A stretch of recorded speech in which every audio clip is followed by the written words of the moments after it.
Hi, it's Sarah from Gate 39 Media.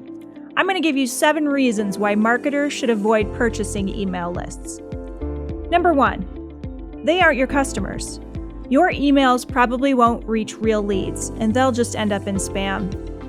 Number 2, you can't trust that these lists were legally obtained.